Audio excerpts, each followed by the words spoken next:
chào mọi người nhờ. Hôm nay trời rất nắng luôn mọi người. 35 độ. Họ tươi to phèm dòng tiếng.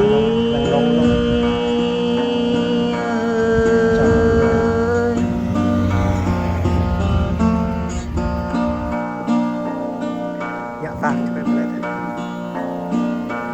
О mét nghìn krong giờ nè đời yam.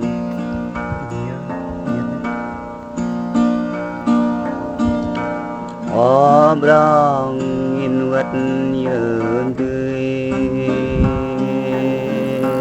Ôn đó em nghìn bát giờ đưa ta dùng.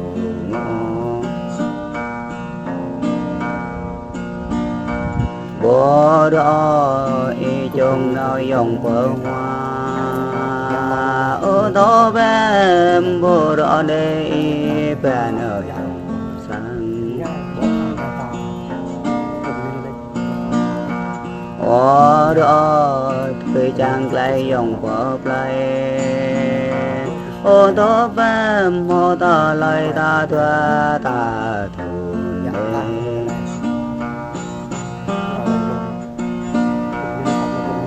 Ở đời đó em nhong đi.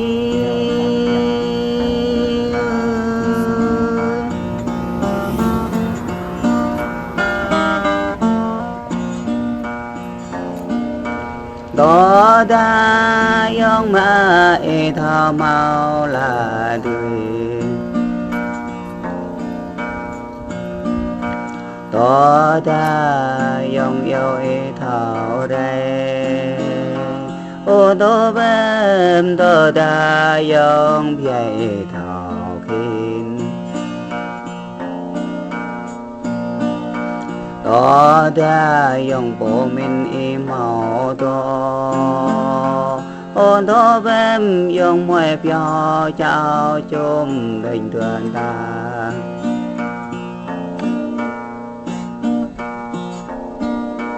Dòng chi biểu chung rịp địch tươi. Hoàn tốt em nên dòng bọc làng địch y. Ô kèng dòng bọc ép địch y. Hoàn tốt em đời đời tốt em nên đời.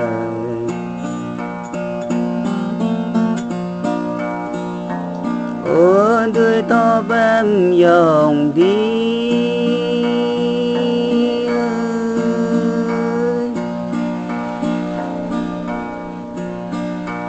Ô xuôi như hương ven đời cho ta tươi nè.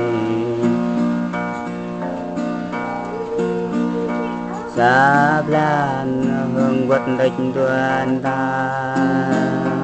Ô đó em xuôi như cả phước bộ tổ lang.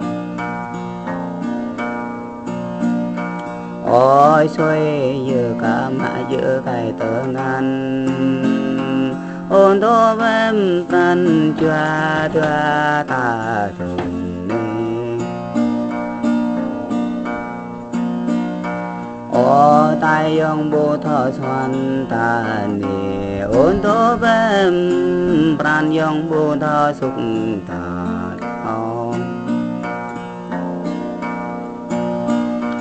Yong bố súc thọ từng ô nê. Ôn đó em yong bố súc bông hoa ô la.